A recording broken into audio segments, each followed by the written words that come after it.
quite nervous. Hey! Oh, this even makes me more nervous. Okay, I was asked to talk about photography, which is something that I love. I'm also half Dutch, half Palestinian.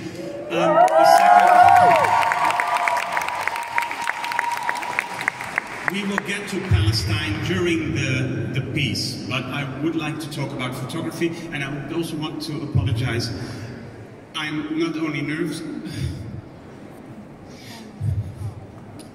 I'm in a quite emotional state because I will become a father soon. Don't applaud, sorry. I just want to mention the fact that my emotions are quite at the surface. Thank you. So, photography. Ladies and gentlemen, I'm not a photographer myself. Let's say I'm an enthusiast. I've been collecting photographs and images my whole life. Since my student days, I've been cutting them out of newspapers and keeping them. Other images, I just remember. I kept them in mind, like icons or visions. Images dominate my life, and for a poet, that's a painful confession. You know, in the beginning was the word, but we no longer live in the beginning. We live in the era of the omnipresent image, of seeing and being seen. Which images reach us, and which images do we turn away from? And that makes it the era of our conscience as well. I must have been around 20 years old when I started buying old editions of World Press photo books at De Slechte. All the annuals I could find. And I also picked up cheap photo book series with titles like The 1910s in Pictures, The 1920s in Pictures, The 1930s, and so on. So I now have the entire visible 20th century on my bookshelf. Order can be reassuring. And the photos themselves formed a kind of fresh labels on the brown apothecary bottles of each decade. I mean, you can read newspapers about the famine in Darfur, the first steps on the moon, the fall of Srebrenica, but how those events are stored in my memory is through these iconic images that I found in the catalogues of our time. I know, you know, that you have the word iconic image. Everybody uses the word. It's an iconic picture, it's an iconic photograph, and the term has been used so often that it literally means nothing besides famous or ultimate. But that's not what iconic means. There could be iconic photographs kept in a file somewhere that none of us has ever seen, but they exist, waiting for an eye. Iconic derives, and here's my love for etymology, iconic derives from the ancient Greek word for image, representation. So iconic means something like representative, defining. In other words, a good journalistic photograph represents the event itself. It defines the broader picture. My love for pictures like these eventually grew so great that I started collecting them. Prints of world press photos, historical press photos, but also art photography, and the forgotten ancestors of photography, daguerreotypes, calotypes, ambrotypes, tintypes, stereoscopic photography on card and glass, silver gelatin, albumin, autochromes, photochromes. Give it to me. But I also collect war photography. Now, war photography is a story in itself, because some images you don't want to see. Your first instinct is to look away, and sometimes even to deny. But war too, and we listened to these stories earlier on, war too wants to be looked at. Especially war deserves our eye. Otherwise, our conscience dies. Now, all these photos that I collected, my entire photo collection, they're stored in acid-free folders and archive boxes at home, neatly organized by type and theme. So it forms my external memory. This is how I store reality. At least that's what I thought. When photography was first invented in 1839, that's what most people thought. It was precisely the reason why photography was mocked and distrusted. Photography fixated reality. Yeah? So what? I mean, compared to painting, it was the backward younger sibling, where a painter had a personal input, call it imagination, the hand of the master. Scientists just let the light itself do the work. Any fool could do that. So it's hard to imagine now. I mean, I carry my iPhone with me all the time. I see iPhones around here.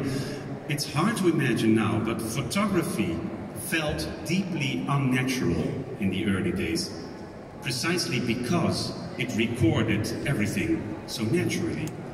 It was seen as a pharmacist's trick, fun for chemists. It contributed nothing to life.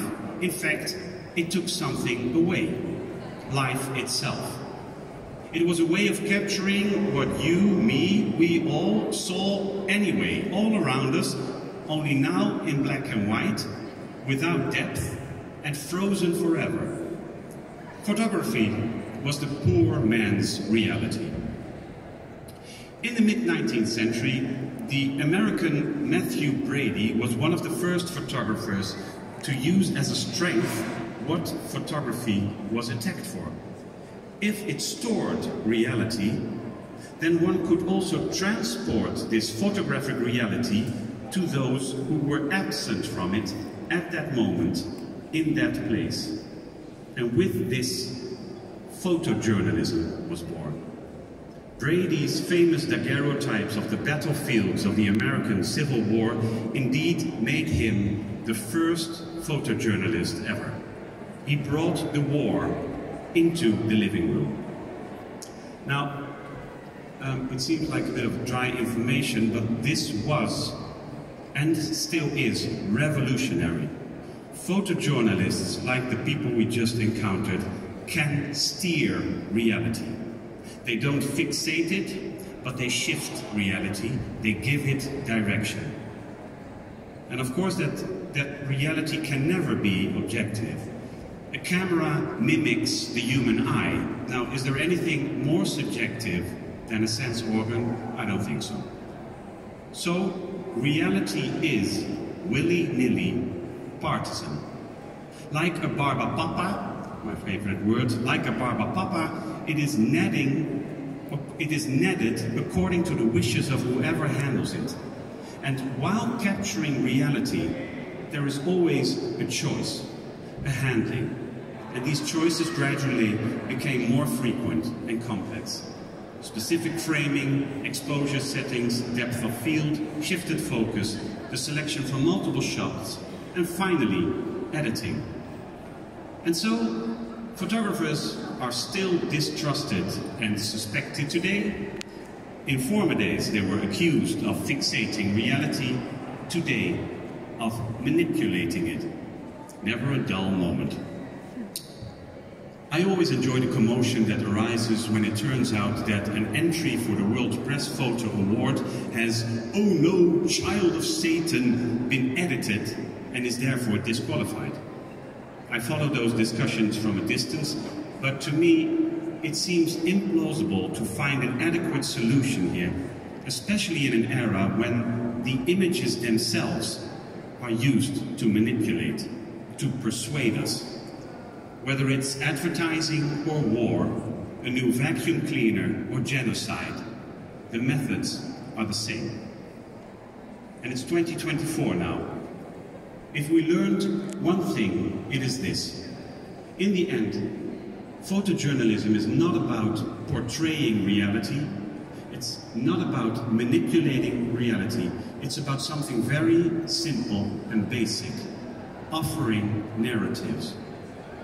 Photos and articles provide us with different narratives and thereby with empathy. Whoever gets a face, whoever is highlighted, gains the chance of a narrative.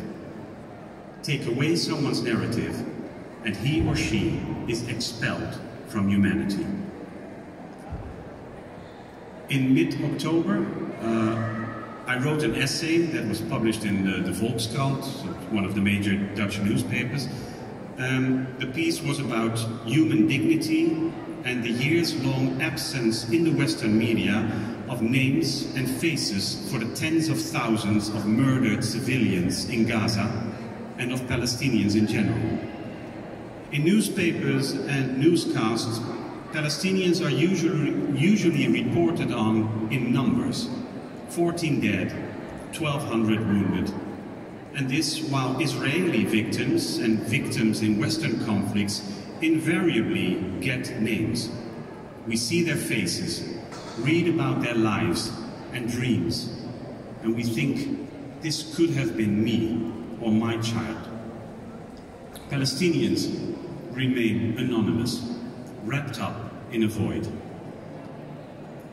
Accompanying my article was a large photo, and perhaps we can see this photo right now. Yes. The caption read, "A woman embraces the body of her niece, killed in Israeli strikes at the hospital in Khan Younis in the southern Gaza Strip." Photographer Mohammed Salem. This image made me crumble. What I needed 3,000 words for was casually depicted in one photo. The woman in a robe of aquamarine blue with an ochre headscarf. You see her, and you don't see her. She's not only veiled, her face is also turned away from us, pressed into her elbow, as if that hollow is the only safe space left in Gaza. Only her hand is visible, covering the dead child's face, still protecting it. Everything in the image breathes false safety, and the blue plastic of the body bag is in sterile contrast to the divine aquamarine. We see nothing, yet we see everything. The photo reveals nothing tangible, nothing recognizable. They are shapes and colors, coverings instead of people. And yet, this Mary-like figure narrates the story of all Palestinians. This iconic picture represents and defines their reality.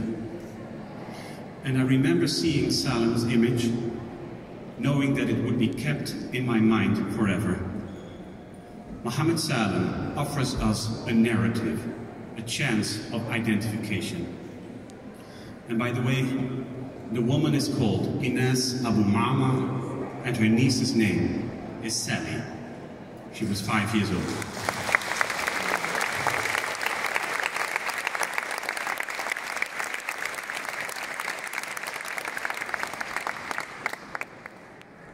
Now, Mohammed Salem was with us yesterday. Being absent, there was a video connection because he's trapped in Gaza. But there are many stories and images like this trying to reach us from Palestine. There are many journalists like Salem trying to create the conditions for empathy. At this very moment, in Gaza, our eyes, so yours, mine, depend on what they can see. Because since October 7, no foreign journalists are allowed into Gaza by Israel.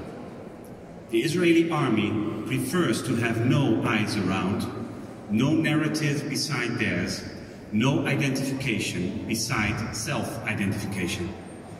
Palestinian journalists and local press photographers are desperately trying to counterbalance this situation, and they are risking their lives. They and their families have become Israel's targets, and they are being slaughtered. Ladies and gentlemen, I was asked to refrain from making political statements today. There was a reason for that.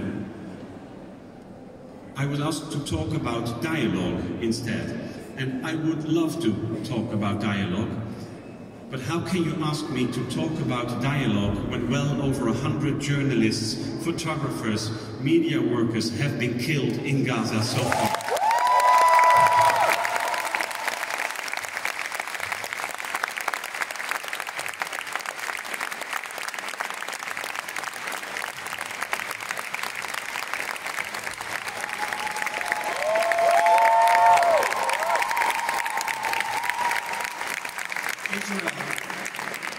Israel has been willingly and deliberately gunning down the very people who could create this dialogue by offering alternative narratives.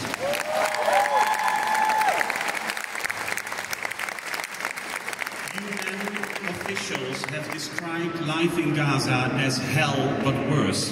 In this hell, people like Motaz Azaiza, people like you and me are trying to show us the bare minimum, the low point of human existence. And the only way we can thank them for this perseverance is by breaking down the endless impunity of a country that denies Palestinians the right to live in freedom or at home.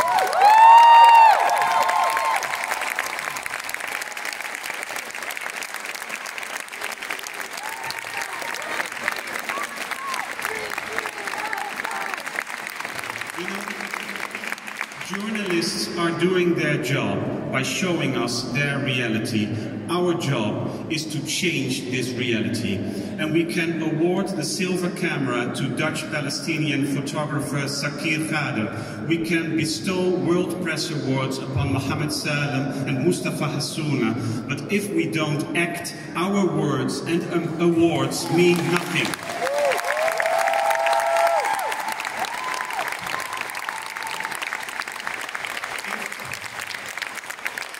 If we don't honor journalists by protecting them, our own freedom will become empty and void, and our silence will become the icon of our times, forever stored and archived for posterity. Photography is not just about seeing, it's about not looking away. Thank you.